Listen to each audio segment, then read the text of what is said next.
नमस्कार, आप देख रहे हैं सुदर्शन न्यूज और मैं हूं आपके साथ अमित शर्मा। शाम के 7 बज चुके हैं। वक्त है जवाब तो चाहिए का। जवाब तो चाहिए में आज हम बात करेंगे कुख्यात माफिया अतीक अहमद के अपराधी बेटे असद अहमद के एनकाउंटर की।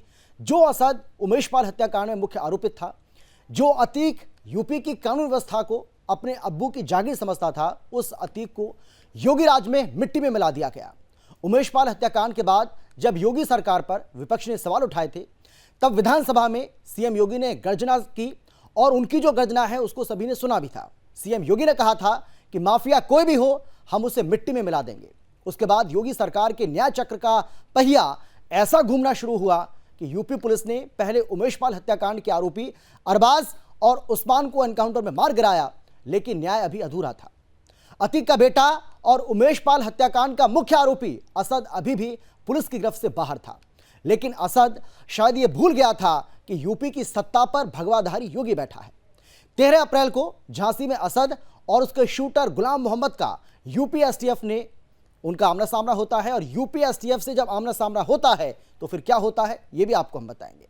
एसटीएफ की टीम ने असद से सरेंडर करने को कहा, लेकिन असद और गुलाम ने सरेंडर करने के बजाय फायरिंग शुरू कर दी। इसके बाद वही हुआ जो हो सकता था। यूपी एसटीएफ ने जवाबी कार्रवाई की। यूपी एसटीएफ के जवानों की बंदूकें कुछ इस तरीके से गरजी कि असद और उसका साथी शूटर गुलाम मोहम्मद दोनों ढेर हो गए। असद के एनकाउंटर पर जहां बीजेपी खुश है, जनता हर्षित है, तो वहीं समाजवादी पार्टी ने एनकाउंटर पर सवाल खड़े किए हैं।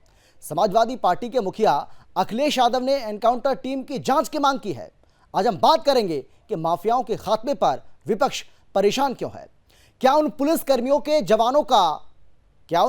जवानों का कोई मानवाधिकार नहीं था जिन्हें उमेश पाल के साथ मार दिया गया? सवाल यह भी है, क्या असद के एनकाउंटर के बाद अतीक की बारी आने वाली है? और क्या विपक्ष मुस्लिम वोट बैंक के लिए एनकाउंटर पर सवाल उठाकर समाज की सच्ची सेवक पुलिस को ही निशाना बना रहा है? आज चर्चा इसी को लेकर करेंगे, लेकिन आपको पहले सुनवाते हैं सीएम योगी की ओर से सदन के अंदर क्या कुछ कहा गया था और कैसे उन्होंने बार बार कहा था कि अपराधी कोई भी हो, माफिया कोई भी हो, अगर वो अंजाम देने की कोशिश करेगा वारदातों को, या फिर वो उसको लगता है कि यूपी में जिस तरीके से वो पहले माफिया राज उसका चल रहा था वो अभी भी चलेगा, तो बिल्कुल नहीं चलेगा। हम ऐसे माफियाओं को मिट्टी में मिला देंगे। जरा सुनिए आप क्या कुछ कहा था।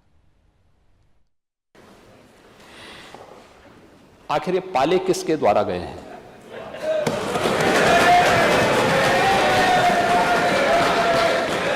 बात जवाब आ जाए। ये जब अभी आपका नाम तो नहीं जाएगा, आपने के खिलाफ जवाब आ जाए। जिस माफिया के खिलाफ जो भी हो, किसी का नाम तो नहीं दिया ना, किसी का नाम ये तो सच नहीं नहीं कि समाजवादी पार्टी ने उन्हें सांसद बनाया था। ये सच नहीं है। आप अपराधियों को पालेंगे। प्रदेश पार्टी जिस किसी भी पार्टी का रहा हो, बताइए क्या अपराधी नहीं था? किस पार्टी का था? किस पार्टी का था? आप सारे अपराधियों को पालेंगे, उनको माल्यार्पण करेंगे और उसके बाद तमाशा बनाते हैं आप लोग। एक तरफ अपराधियों को प्रश्रय देंगे, उन्हें गले का हार बनाएंगे और दूसरी तरफ फिर दोषारोपण भी करेंगे। मैं उन्हीं पे आ रहा हूं, उन्हीं बातों पे चर्चा करने के लिए आ रहा हूं। हमारी पार्टी में आप अभी किस पार्टी का सदस्य है? क्योंकि बहुजन समाज पार्टी से आपकी दोस्ती है, इसलिए बहुजन समाज पार्टी का नाम नहीं ले रहे आप। हम भी उन्हीं बातों पे कह रहे हैं। क्या ये सच नहीं कि जिस अतीक अहमद के खिलाफ पीड़ित परिवारों ने मुकदमा दर्ज कराया, उसके परिवार के खिलाफ, वो समाजवादी पार्टी के द्वारा पोषित माफिया है और उसकी कमर को तोड़ने का काम हमारी सरकार ने किया है।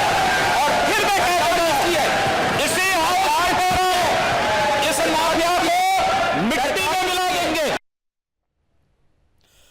तो सीएम योगी को आपने सुना, और जो यूपी पुलिस की ओर से कहा गया या सरकार की ओर से जो कहा गया, अब ऐसा होता हुआ भी दिखाई पड़ रहा है, हो भी रहा है। आज हम इसी को लेकर चर्चा करेंगे, लेकिन कौन कौन खास मेहमान हमारे साथ मौजूद हैं, सबसे पहले उनसे आपको हम परिचय कराते हैं। उसके बाद चर्चा को आगे बढ़ाएंगे, चर्चा की शुरुआत करेंगे। लेकिन उससे पहले आपको बता दें कि बीजेपी की तरफ से हमारे साथ अवधेश उपाध्याय जी हैं, समाजवादी पार्टी की तरफ से हमारे साथ अशोक यादव जी हैं, और एक्स IPS अधिकारी हैं हमारे साथ PK मिश्रा जी। आप सभी का बहुत बहुत स्वागत है। लेकिन सबसे पहले मैं अवधेश जी आपके पास आना चाहूँगा, और जिस तरीके से विपक्षी पार्टियां लगातार इस पूरे मामले को लेकर सवाल खड़ा कर रही हैं और एनकाउंटर को न केवल वो फर्जी बताने की कोशिश कर रही हैं बल्कि इस पर सवाल भी खड़ा कर रही हैं, और उनकी ओर से यह कहा जा रहा है कि ना तो बीजेपी को न्यायपालिका के ऊपर भरोसा है, ना बीजेपी को अदालत के ऊपर भरोसा है, ना ही बीजेपी को जज के ऊपर भरोसा है, और इसी वजह से आप गोली के जरिए न्याय देने की कोशिश कर रहे हैं। आपका जवाब? जिस प्रकार एक खेत जाकर डुबो देता है, उसी तरह से किसी व्यक्ति द्वारा किया गया पाप उसको पूर्ण रूप से नष्ट कर देता है।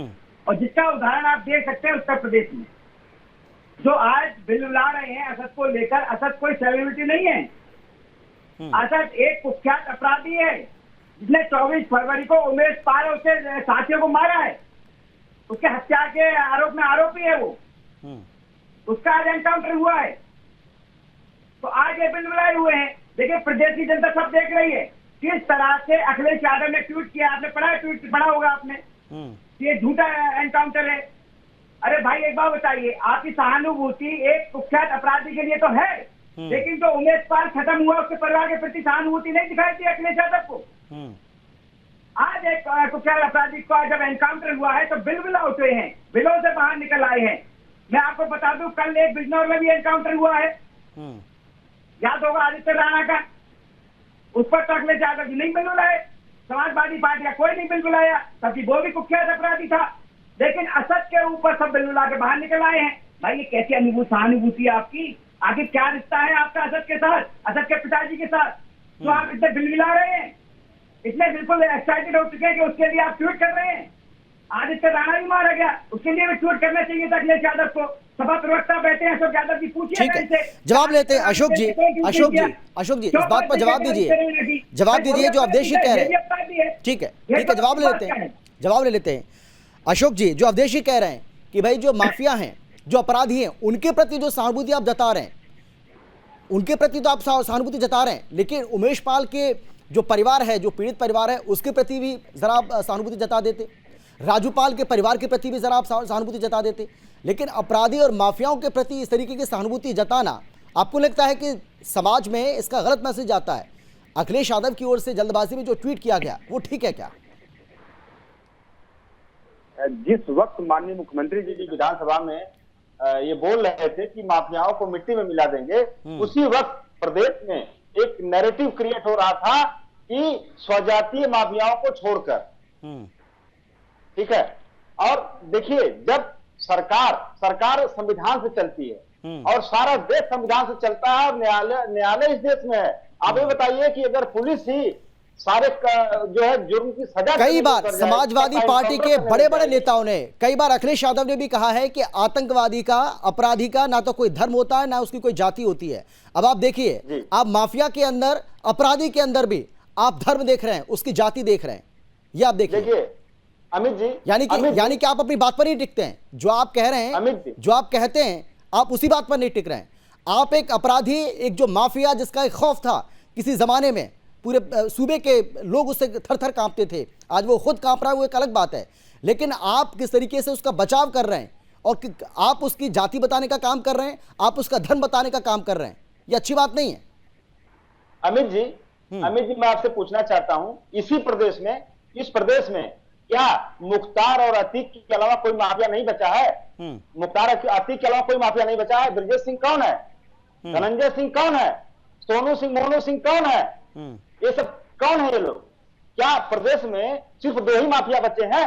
देखिए, एक पूरे प्रदेश में योगी सरकार अपना सरकार पूरा 2 माफियाओं के नाम के भरोसे चल रही है, एक अतीक और एक मुख्तार। अपनी सारी कमियों को छुपाने के लिए, अपने सारे कुकर्मों को छुपाने के लिए ये लोग एक नैरेटिव क्रिएट कर रहे हैं प्रदेश में। अगर इनकी मंशा रहती माफियाओं को मिट्टी में मिल, बलिया में हेमंत यादव की हत्या हुई और हत्या करने वाले मुख्यमंत्री के सो जाती है, उनका एनकाउंटर क्यों नहीं हुआ? पुष्पेंद्र यादव की फेक एनकाउंटर में मौत होती है और उसकी पूरी परिवार खत्म हो जाती है, उसकी पत्नी आत्महत्या कर लेती है। ये बताइए, क्या वो जो अपराधी थे, वो जो बैठे हुए अपराधी थे, उनके खिलाफ कोई इनकाउंटर हुआ? आप देखिए, एक नैरेटिव क्रिएट किया जा रहा है सरकार के द्वारा, और ये नैरेटिव ये है कि कुछ खास टारगेट करके माफियाओं को चिन्हित करके कार्रवाई करो, ताकि प्रदेश में एक नैरेटिव क्रिएट हो हिंदू मुस्लिम का। सीधी बात, अगर इनकी मंशा रहती कि सारे माफियाओं पे कार्रवाई करने की, तो क्यों नहीं एक तरफा सबके ऊपर कार्रवाई करते। और दूसरी बात यह है कि अगर आपका इनकाउंटर ही न्याय है, तो मैं कह रहा हूं कि इस देश की अदालतों को ताला लगा देना चाहिए, इस देश के संविधान को बंद कर देना चाहिए, इस देश की न्यायिक व्यवस्था को खत्म कर देना चाहिए। मोदी जी को एक ऑर्डिनेंस लाएं और इस देश से सारी अदालतों को बंद करने का आदेश जारी करने पार्लियामेंट। नहीं, आप एक बात बताइए मुझे, आप एक बात बताइए कि अतीक ऐसा तो है नहीं कि इन 5-6 सालों में इतना बड़ा हो गया, इतना बड़ा साम्राज्य उसने बड़ा खड़ा कर लिया। भाई अतीक अहमद तो पिछले 40 सालों से वो अपने अपराध की दुनिया में है, और किस तरीके से उसने अपना एक बड़ा साम्राज्य खड़ा कर लिया, किस तरीके से माफियागिरी उसकी चलती थी, वो हम सब ने देखा है। तो उस वक्त तो सरकार आपकी भी रही है प्रदेश में, तो ऐसा तो है नहीं कि भाई बीजेपी के आने के बाद ये सब हो रहा है। बीजेपी के आने के बाद तो उल्टा कार्रवाई हो रही है, माफिया थर-थर कांप रहे हैं, उनमें डर दिख रहा है। जो दूसरों को पहले रुलाते थे वो खुद रो रहे हैं। उसी सरकार में कुलदीप सेंगर का नाम आपने सुना होगा, कितना जघन्य वारदात को उसने अंजाम दिया था, लेकिन जब तक कोर्ट का निर्देश नहीं आया। जवाब लेते अवधेश, हाँ मैं पीके मिश्रा जी के पास जाऊंगा, उससे पहले अवधेश आप जवाब दीजिए इस बात का, फिर मुझे पीके मिश्रा जी के पास जाना है। हाँ बोलिए आप। मैं अशोक यादव जी की बात बता दूं, बार-बार कह रहे हैं नैरेटिव क्रिएट हो रहा है, नैरेटिव क्रिएट हो रहा है। अरे भाई नैरेटिव तो आपने क्रिएट किया हुआ है। नहीं, उस बात का जवाब दीजिए अवधेश जी। वो ये कह रहे हैं कि मुख्तार अंसारी और अतीक अहमद के अलावा कोई और माफिया नहीं दिख रहा है क्या आपको प्रदेश में? इस बात का जवाब दीजिए। अमित जी मैं बता रहा हूँ, इन्हें शायद याद नहीं होगा, अब तक कितने एनकाउंटर हो चुके हैं, उसमें क्या अतीक अहमद का ही नाम है, उसके चारों भी नाम थे क्या, और लोग नहीं खत्म हुए? ये बात बताइए। जो अभी इसका नाम बताया मैंने, आदित्य राणा, ये कौन है जिसका कल एनकाउंटर हुआ है? पूछिएगा सभा प्रवक्ता को, आज तो है डिबेट में, शायद इनको पता नहीं होगा कि आदित्य राणा का भी एनकाउंटर किया गया है कल। वो भी कुख्यात अपराधी था। मुन्ना बजरंगी मारा गया, विकास दुबे मारा गया। ये कैसी बातें करते हैं? अरे भैया जब शुरुआत में ही कह दिया था, जब हमारे योगी जी उत्तर प्रदेश में सत्ता में बैठे थे, उसी समय कह दिया था या तो अपराधी अपराध छोड़ दें या फिर ये उत्तर प्रदेश छोड़ दें, अन्यथा अच्छा नहीं होगा। और आज वो देखने को मिल रहा है। देखिए आप, पूरी तरह से उत्तर प्रदेश बनता जा रहा है, अपराध मुक्त बनता जा रहा है। देखिए इन जैसे लोग जो बैठे हैं, समाजवादी पार्टी के जो लोग हैं, ये बिलबिला उठते हैं जब इनके अपनों पर जब चाबुक चलता है योगी बाबा का, तब ये बिलबिला उठते हैं। अब आप देखिए ना, असद के लिए तुरंत ट्वीट किया है आज अखिलेश जी ने, लेकिन आदित्य राणा का एनकाउंटर हुआ उस पर तो नहीं किया। ठीक है, चलिए मैं लौटूंगा आप दोनों के पास मैं आऊंगा। पीके मिश्रा जी, आप कैसे देख रहे हैं इस पूरे मामले को लेकर? हालांकि जो राजनीति हो रही है मैं उस पर आपसे सवाल नहीं कर रहा हूं, लेकिन फिर भी सवाल खड़े किए जा रहे हैं एनकाउंटर को लेकर। बिल्कुल अमित जी, मैं क्लियरली बताता हूं, इस एनकाउंटर के ऊपर बहुत बातें आ रहा है और मैं बहुत क्लियरली बताना चाहता हूं, ये एनकाउंटर सही है, इसको झूठ बोलना बहुत सरासर गलत है और पुलिस के खिलाफ ये बात कहा जा रहा है। मैं यूपी पुलिस और यूपी एसटीएफ को सैल्यूट करता हूं कि इस तरीके से दो कुख्यात अपराधी को, गुलाम और असद, कोई भी हो, इसका भी बेटा हो, अपराधी है, और ये किसको मारे थे? उमेश पाल जी नहीं, साथ में हमारे 2 कांस्टेबल को भी मारे थे। क्या हमारे जो 2 पुलिस कांस्टेबल मरे हैं, क्या उनका मानव अधिकार नहीं है? क्या उनका फैमिली नहीं है? क्या उसके बारे में कोई राजनीतिक पार्टी इसके बारे में बोलता है? क्योंकि पुलिस में जन्म लिए हैं तो मरने के लिए क्या? ये गलत बात है। मैं एक चीज बताना चाहता हूँ राजनीतिक पार्टियों को, कोई भी हो राजनीतिक पार्टी, देखिए जो आज 2 आदमी मारे गए, जानता हूँ गुलाम मरा, शूटर और असद मरा, अरे उनके पास क्या मिला? वाल्टर P88 राइफल मिले और ब्रिटिश बुलडॉग रिवॉल्वर मिला। क्या आसमान से टपक पड़ा? क्या हम खरीद करके लेके आके रख दिए उसको? ब्रिटिश वेपन कहां से मिला? वो कहां से आया असद के पास? ये सब गलत बात है बताने का। और क्योंकि इनको ट्रैक किया जा रहा था, 45 दिनों से वो घूम रहा है, चकमा दे रहा है पुलिस को, किलिंग करके एक उमेश पाल जी को और 2 पुलिस कांस्टेबल्स को, लेकिन ज्यादा चकमा नहीं दे सकता। ट्रैकिंग जो है यूपी एसटीएफ उसमें माहिरत हासिल किया है। मैं यूपी एसटीएफ को सैल्यूट करता हूं जिस तरीके से उन्होंने इनको ट्रैक किया है। It is not a false encounter, it is a pure correct encounter and very nicely they are successful in wiping out 2 big militants and criminals। मैं militant ही बोलूंगा, यूपी इनको दहशत में करके रखे थे। ये मिलिटेंट से बढ़ करके है, इनको रहने के लिए जगह नहीं मिलना चाहिए। अच्छा हुआ कि मिट्टी में मिल गए। मैं क्लियरली बताता हूँ, हमारे दो जो पुलिस के कांस्टेबल मरे हैं, क्या मैं हाथ जोड़ के बता दूं कोई उनके फैमिली के बारे में बताएगा? कोई उनको पूछेगा उनके फैमिली के बारे में? क्या नहीं, बहुत अच्छा आपने सवाल उठाया है सर, बहुत अच्छा सवाल आपने उठाया है, एक बहुत बड़ा सवाल है। आज चर्चा में इसी को लेकर कर रहे हैं, चर्चा को आगे बढ़ाएंगे। अशोक जी, मैं सीधा आपके पास आना चाहूंगा और सवाल वही जो इससे पहले पीके मिश्रा जी पूछ रहे थे कि भाई जो पुलिस के जवान मारे गए, क्या उनका कोई मानवाधिकार नहीं था? और जो सवाल अब अखिलेश यादव खड़ा कर रहे हैं, उस वक्त कहाँ थे जब उमेश पाल की हत्या की गई थी? उस वक्त तो उन्होंने किसी तरह की कोई सहानुभूति नहीं जताई थी, उस वक्त तो उन्होंने इस तरीके से तुरंत ट्वीट नहीं किया था। चाहे ओवैसी की बात कर लें, चाहे टीएमसी के नेताओं की बात करें, अब तो उनकी ओर से ट्वीट भी किए जा रहे हैं, बहुत सारे बयानबाजी भी उनकी ओर से हो रही है, और वो तो बार बार कह रहे हैं कि ये फर्जी एनकाउंटर है, लगातार लोगों को डराने का धमकाने का आप लोग काम कर रहे हैं। लेकिन सवाल यही है कि ये जो मानवाधिकार की बात की जाती है या ये ट्वीट किए जाते हैं, ये सिर्फ आपको तभी दिखाई पड़ता है कि जब समुदाय विशेष के बारे में जब कोई इस बात सामने आती है, यानी कि आपको वोट बैंक दिखता है हर चीज में? क्या आपको प्रदेश की जनता की बिल्कुल चिंता नहीं है? अशोक जी। अमित जी, देखिए, पुलिस के जो 2 जवान शहीद हुए हैं, उनकी बहादुरी को और उनकी शहादत को हम लोग प्रणाम करते हैं। जिस बहादुरी का परिचय उन्होंने दिया था उस समय, उसी समय और आज भी हम लोग ये मांग कर रहे हैं कि जो कानून सम्मत, देखिए कानून भारतीय आईपीसी में हर जुर्म की एक सजा है, और इस तरह की सजाओं का अगर जिक्र किया जाए तो फांसी है। तो हमारे पास तो ये दोनों, ये अशोक जी ये दोनों 48 दिन से फरार चल रहे थे। सजा को दिया अशोक जी ये दोनों 48 दिन से फरार चल रहे थे। यूपी एसटीएफ, यूपी पुलिस को लगातार इनकी तलाश थी, सरेंडर कर देते, क्यों नहीं किया? पूरा समय था इनके पास, वो पुलिस पर फायरिंग कर रहे हैं, तो पुलिस अपने बचाव में कुछ ना कुछ तो करेगी ना, डिफेंस में तो करेगी पुलिस कार्रवाई। अमित जी इसी एनसीआरबी का डेटा कहता है कि कस्टोडियल डेथ और फेक इनकाउंटर में उत्तर प्रदेश पूरे हिंदुस्तान में टॉप पे है। तो ये भी उसी फेक इनकाउंटर की फेहरिस्त में एक नाम ये भी है। जांच अगर होगी तो पता चल जाएगा। हम लोग मांग कर रहे हैं कि इस तरह की फेक, तो फिर बिना जांच के आप ये कैसे दावा कर सकते हैं? अशोक जी, बिना जांच के ये आप कैसे दावा कर सकते हैं? अखिलेश यादव ये कैसे दावा कर सकते हैं बिना जांच के कि ये एनकाउंटर फेक है? बिना जांच के आपने ये कैसे तय कर लिया? देखिए, जब सरकार का एक नैरेटिव बन जाता है ना, ये बताइए आप कि पूरी सरकारी मशीनरी का नैरेटिव क्या चल रहा है इसमें? अगर नैरेटिव यही चल रहा है कि किसी को पकड़ेंगे मार देंगे, किसी को पकड़ेंगे ठोक देंगे, तो नैरेटिव अगर जो चल रहा है सरकार का, तो जनता क्या कहेगी या जो विपक्षी दल क्या कहेंगे इस तरह की बातें जब घटित होंगी तो?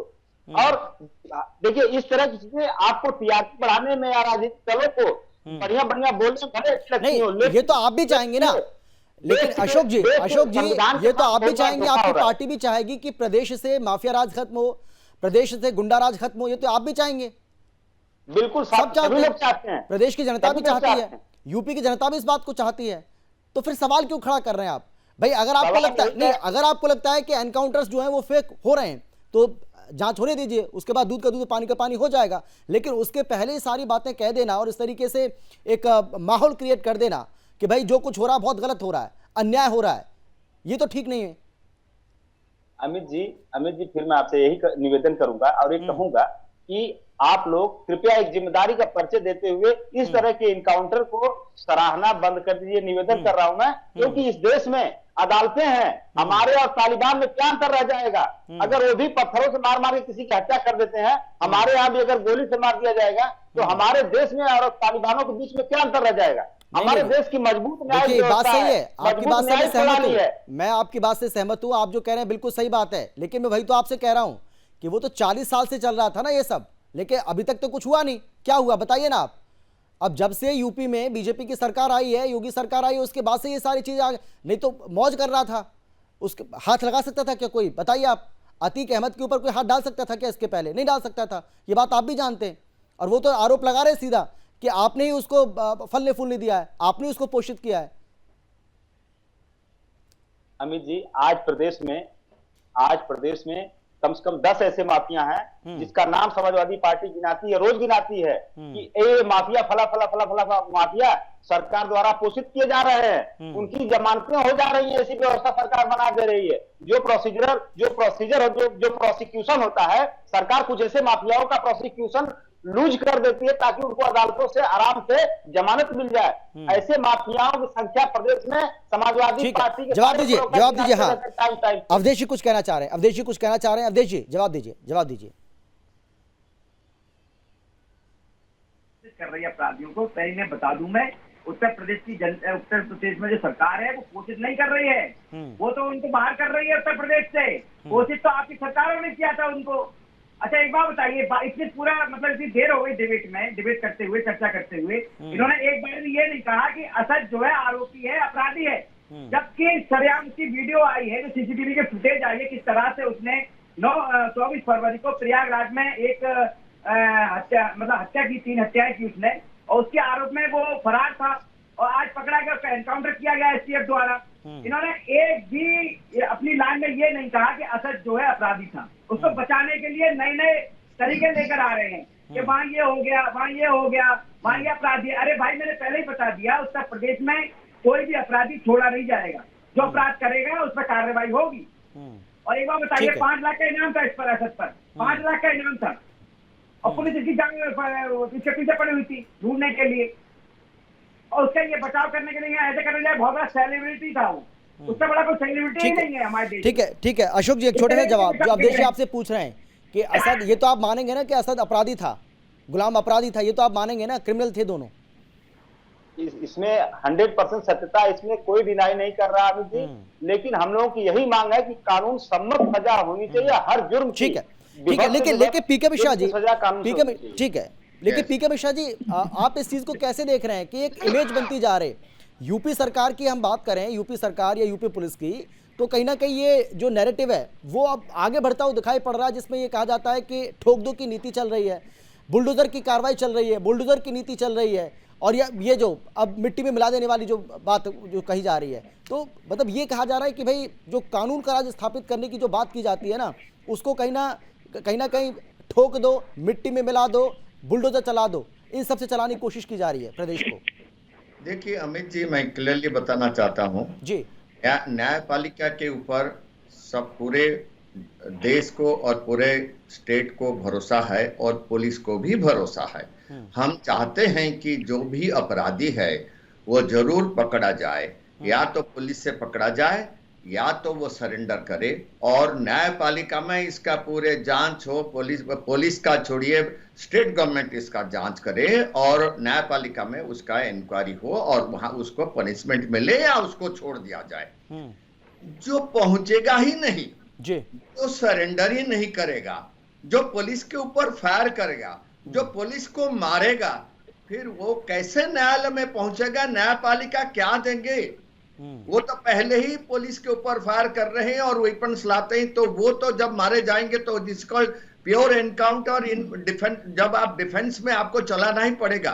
आप यूपी एसटीएफ को जरूर बता रहे होंगे, यूपी एसटीएफ ये सब कार्रवाई कर रहा है। मैं क्लियरली बता रहा हूँ, नक्सलाइट्स के ऊपर जो है आंध्र पुलिस ने बहुत अच्छा कार्रवाई किया था, लेकिन इसके लिए आंध्र में जो है नक्सलाइट्स का उपद्रव बहुत कम हो गया है, और इसलिए ये जो है यूपी को आप देख लीजिए, ये 20 साल या 30 साल पहले यूपी गवर्नमेंट बहुत अच्छा था, लोग यूपी में काम करने आते थे, वहां व्यवसाय बहुत अच्छा चल रहा था, और बीच में जो है ये सब कुछ बंद हो गया, क्योंकि इसमें मिलिटेंसी और ये जो है क्रिमिनल्स बहुत ज्यादा हो गए। क्रिमिनल्स को कंट्रोल करने के लिए पुलिस को फ्री हैंड देना चाहिए। पुलिस को फ्री हैंड देने के लिए इवन सुप्रीम कोर्ट ने भी बताया है, ये कोई जरूरत नहीं कि स्टेट गवर्नमेंट देगा। They are bound to give free access to the police to do its police duty. और पुलिस को ड्यूटी करने में अगर आप पुलिस को मारेंगे, पुलिस के ऊपर फायर करेंगे, उल्टा असर यही होगा, और इन सेल्फ डिफेंस जरूर पुलिस अपना कार्रवाई करेगा। लेकिन अगर यूपी गवर्नमेंट क्रिमिनल्स को कंट्रोल कर रहा है, कोई भी हो, उसके लिए अगर प्रेशर टैक्टिस होता है, साइकोलॉजिकल टैक्टिस होता है और स्ट्रेस एंड स्ट्रेन पड़ता है उसका फैमिली के ऊपर, तो उसमें वो एक तरीका है जिससे वो क्रिमिनल को कैप्चर करते हैं और उसको न्यायपालिका के ऊपर भेजते हैं। और ये जो आप जो बताते हैं पुलिस एसटीएफ जो है सिर्फ एनकाउंटर करने में माहिर हो गया, वो बात गलत है। एनकाउंटर तभी होता है जब पुलिस के ऊपर फायर होता है और ये चलता रहेगा। ये थ्रूआउट जब तक पुलिस है नहीं, लेकिन पीके मिश्रा जी, पीके मिश्रा जी, क्या आपको लगता है जी, नहीं होगा पीके मिश्रा जी, क्योंकि आप इतने बड़े अधिकारी रहे तो आप इसको ठीक से बता पाएंगे, क्या आपको लगता है कि क्योंकि पुलिस भी इस बात को जानती है कि अगर कोई भी एनकाउंटर होता है तो उसको हो सकता है चैलेंज भी किया जाए, तो पुलिस आपको लगता है कि ऐसा कोई भी रिस्क लेना चाहेगी? या पुलिस के जो आला अधिकारी हैं, जो बड़े अधिकारी हैं, भाई होता तो सब ये उन्हीं के नेतृत्व में है ये सब, तो क्या आपको लगता है कि वो इस तरीके से कोई रिस्क लेंगे? यस अमित जी, देखिए इस टाइप का एनकाउंटर एम्बुश जो है, मैंने भी कम से कम 30-40 एम्बुश झेला है श्रीनगर में। मरते मरते बचे हैं बहुत बार, एक नहीं, मणिपुर में और यहाँ पर मरते मरते बचे हैं। पाकिस्तान का मिलिटेंट्स हमको मारने में कोशिश किए थे, लेकिन जो है हमको कोशिश करना पड़ेगा कि हम कितना जल्दी कैप्चर करें। अब जैसे एक चीज मैं बताऊंगा, एक उदाहरण दूंगा। एक इंसिडेंट में हरकतुल अंसार का चीफ पाकिस्तान का और अल फरहान का चीफ दोनों थे, जो कि कम से कम 20-30 पुलिस लोगों को श्रीनगर में मारे थे। और ये दोनों इकट्ठे उस ऑपरेशन में हम खुद गए थे, लीड कर रहे थे। और उसमें जो है हम हरकतुल अंसार का चीफ को अबू गाजी पीर बाबा को मार दिए और अल फरहान चीफ जो मसीब था उसको पकड़ लिए। हम उसको मार भी सकते थे, लेकिन हम पकड़ करके न्यायालय के पास गया और सुप्रीम कोर्ट तक ये केस गया। तो ये नहीं कि पुलिस चाहता है कि सबको ठुकाई कर दे और सबको एनकाउंटर में मार दे, बात गलत है। कहां पर एनकाउंटर होगा, वो फील्ड का जो सिचुएशन है, जो टैक्टिस है, ऑपरेशनल टैक्टिस है, और उस जगह का जो सिनारियो है फील्ड में, वो डिपेंड करता है कि जो वहां पर फील्ड ऑफिसर है वो क्या कार्रवाई करेंगे। क्या वो अपने आप को बचाव करने के लिए तैयारी रहेंगे, या वो डिफेंसिव होंगे या ऑफेंसिव होंगे, या ऑफेंसिव डिफेंसिव होंगे। ये डिपेंड करता है फील्ड ऑफिसर के ऊपर। और मैं चाहता हूं कि पुलिस जो है बाकायदा डिफेंसिव, ऑफेंसिव, डिफेंसिव रहे, दोनों चीज रहे, ऑफेंसिव रहे, डिफेंसिव रहे, और बहुत अच्छा चीज है। और मैं इसमें यूपी एसटीएफ पुलिस का जो कार्य करते हैं, जिस तरीके से उनका ट्रेनिंग अभी चल रहा है, आउटस्टैंडिंग है। मैं उनको आंध्र का पुलिस के ठीक है सर, समय बचेगा तो मैं आपके पास लौटूंगा। लेकिन अशोक जी कहीं ऐसा तो नहीं है कि क्योंकि लोकसभा चुनाव बहुत ज्यादा नजदीक है, ऐसे में आपको लग रहा है कि जिस तरीके से एनकाउंटर हुआ है और प्रदेश की जो जनता है उसको भी लगता है कि कानून का राज लगातार धीरे धीरे स्थापित हो रहा है, तो कहीं ऐसा तो नहीं है कि आपका जो वोट बैंक है वो न खिसक जाए? तो इसीलिए तुष्टीकरण की जो राजनीति है उससे आपको ऐसा लगता है कि कहीं ना कहीं उसको मैनेज कर लिया जाए, और यही वजह है कि ऐसे एनकाउंटर अगर हो रहा है तो उस पर आप ट्वीट कर रहे हैं या बयान आ रहे हैं? अमित जी, ये सवाल आपको हमारे मित्र भारतीय जनता पार्टी प्रवक्ता से पूछना चाहिए, क्योंकि ये पूरा नैरेटिव ये योगी सरकार द्वारा गढ़ा ही जा रहा है हिंदू मुस्लिम। अगर नहीं गढ़ा जाता तो क्या सिर्फ प्रदेश में ही माफिया है, अतीक और मुख्तार, और माफिया नहीं है? और माफिया के ऊपर इस तरह की कार्रवाई नहीं होनी चाहिए। ये नैरेटिव सरकार द्वारा क्रिएट किया जा रहा है, सरकार द्वारा क्रिएट किया जा रहा है चुनाव को देखते हुए। इसमें समाजवादी पार्टी से क्या पूछ रहे हैं, इसमें इन लोगों से पार्टी के प्रवक्ता जी से। तो आप बताइए कि आप किस तरह का नैरेटिव पैदा करना चाह रहे हैं उत्तर प्रदेश में? अगर अमित जी मैं आपको बताऊं, ये बताइए, कानपुर में माँ बेटी की हत्या हो गई पुलिस के सामने, जल के मर गए दोनों, उसको हत्या ही कर सकते हैं, उसको हत्या ही कहेंगे। लेकिन ये बताइए, हाँ नहीं बिल्कुल सही बात है अशोक जी जो सवाल उठा रहे हैं, अवधेश जी जो अशोक जी सवाल उठा रहे हैं, ये अखिलेश यादव ने भी आज सवाल उठाया है। जो मामला ये बता रहे हैं कि वहां पर किस तरीके से आग के हवाले कर दिया गया, और आप बताइए उसमें जो अपराधी हैं, जो आरोपी हैं, क्या उनको भी आप मिट्टी में मिलाने का काम करेंगे? इस पर आपका जवाब। देखिए अमित जी, जो भी अपराधी है उत्तर प्रदेश में उस पर कार्रवाई होगी। मैं बता रहा हूँ आपको, मैं शुरू से यही कह रहा हूँ इस डिबेट में, अपराधी छोड़ा नहीं जाएगा, क्योंकि उत्तर प्रदेश में इस समय एक न्याय प्रिय सरकार है जो जो उत्तर प्रदेश की जनता को सुरक्षा सुविधा देने के लिए प्रतिबद्ध है, बिना किसी जाति धर्म के आधार पर। या समझ लीजिए, कोई भी अपराधी बख्शा नहीं जाएगा। ठीक है, ठीक है, समय नहीं बचा। पीके मिश्रा जी 10 सेकंड में अपनी बात रखिए, आखिरी कमेंट आपका इस पूरे मामले को लेकर, अगर कुछ कंक्लूड करना चाहें आप। मैं बड़ा क्लियरली अमित जी बताना चाहता हूं कि इसमें जो है राजनीतिक तौर पर इसको लिया नहीं जाना चाहिए। जो दो आदमी मरे हैं वो ख्यात अपराधी है, और ये जो एनकाउंटर हुआ है it is a pure encounter. और मैं क्रेडिट देना चाहता हूं यूपीएसटीएफ को, अगर उनका ट्रेनिंग बिल्कुल सही कहा आपने, और ऐसे मामले को लेकर बिल्कुल भी राजनीति नहीं करनी चाहिए, ये बात बिल्कुल सही कह रहे हैं आप, क्योंकि ये पॉलिटिकल मसला है ही नहीं।